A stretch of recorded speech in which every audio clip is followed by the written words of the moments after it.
Variety of cutting needles. The interesting thing in our time is we didn't do absorbable sutures, of course, but then we left long sutures, so you would suture internally and then leave 2 threads hanging out the wound. And 4 or 5 days later you then pull the threads and there was no clinical reason, but that was, they thought that's what they should do.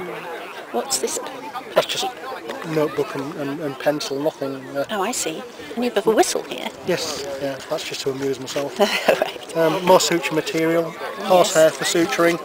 Right. A little block of beeswax to pull the sutures through to make them pass through the tissue that much a bit easier. Not for the patients, but I don't have to pull as hard then. Yes. Field tourniquet.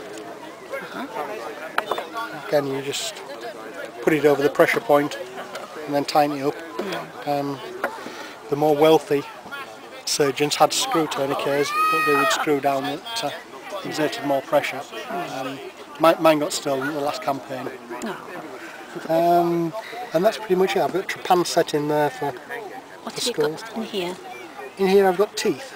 Oh, nice. I used to, not so much the surgeons, but the soldiers and camp followers used to extract teeth on the battlefield, sell them back to the dentist back in London, and make false teeth. Good gracious. Unfortunately, after the Battle of Waterloo, there were so many barrels of teeth came back to London, the bottom dropped out of the market, so there was no point continuing it after that. The bleeding bowl, whetstone to keep an edge on my knives, and just scissors and what have you. Yeah, scissors, forceps. I've got a probe and a director. So this is if you had a wound and an injury and you wanted to explore with the scalpel, you would put the scalpel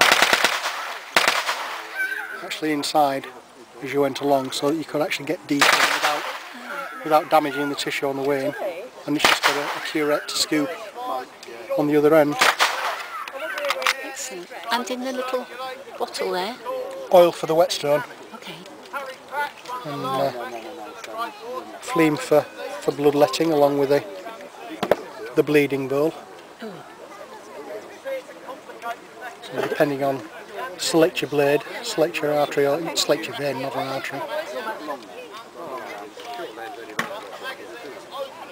You just place it on, quick flick, and catch out the measured volume. You're clinically totally ineffective, and about the last thing on earth a wounded soldier needed to lose more blood. Yes, exactly. But that was the fashion. And this piece of copper? It's a probe. So if I'm looking for a bullet that's gone in further than the finger will reach, at least I can have a poke around and see just how deep it's got and decide then whether or not to attempt to take it out.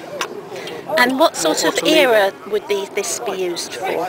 This is Napoleonic War, so this is 1810. But it didn't change significantly up to Lister's day, I guess, 1850s, 1860s, when he started using carbolic acid for antiseptics, and then they started using nitrous oxide for anaesthetic.